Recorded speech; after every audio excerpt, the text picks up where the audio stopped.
نحمدہ و نصلی علی رسولہ الکریم اما بعد اعوذ باللہ من الشیطان الرجیم بسم اللہ الرحمن الرحیم۔ میں ابتدا یہاں سے کروں، تو کجا من کجا، کہاں بندہ ناچیز اور کہاں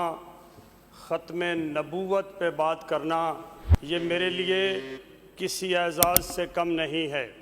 اسپیکر صاحب آپ کی بہت مہربانی، اور اس کے ساتھ ساتھ میں مشکور ہوں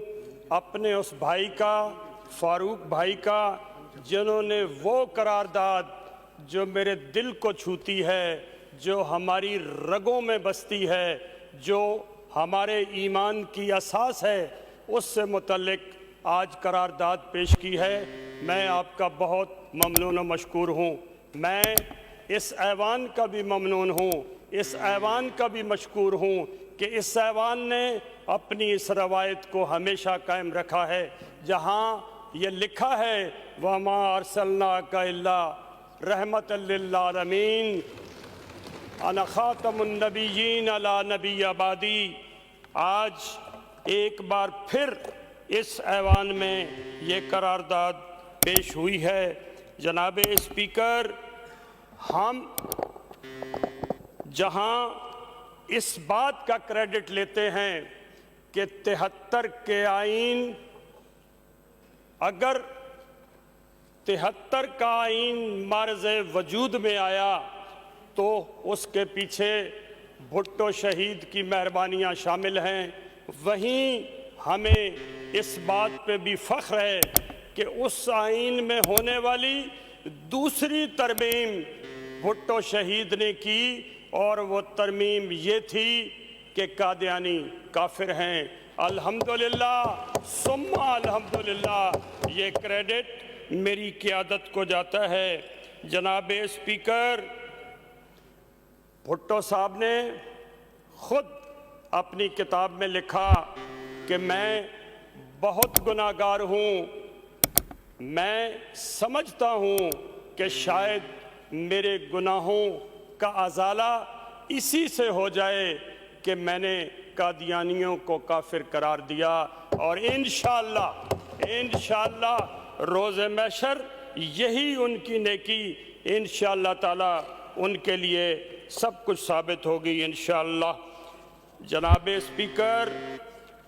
کرنل رفیع نے اپنی کتاب last 3 to 3 days of Bhutto شہید میں یہ لکھا کہ بھٹو صاحب بتاتے تھے کہ جس طرح امریکہ پہ یہودی قابض ہیں، اسی طرح قادیانی اس ملک پہ قابض ہونا چاہتے ہیں، اور شاید مجھے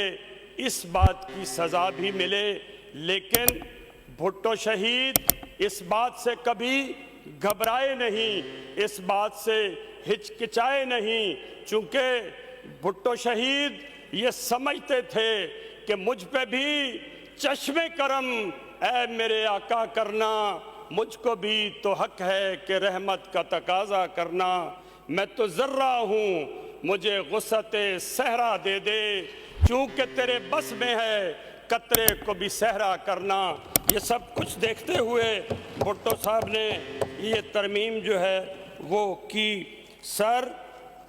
میں عرض کروں کہ قادیانی، سر مرزا غلام احمد صاحب کے لیے ان کے اپنے صاحبزادے نے یہ لکھا اپنی کتاب میں کہ میرے والد محترم اتنے سادہ تھے کہ ایک جیب میں گڑ رکھا کرتے تھے اور ایک جیب میں ڈھیلے رکھتے تھے۔ یہ ہمارے ہاں دیہاتوں میں ڈھیلے استعمال ہوتے ہیں پیشاب کے لیے، اور کہتے ہیں کہ اتنے سادہ تھے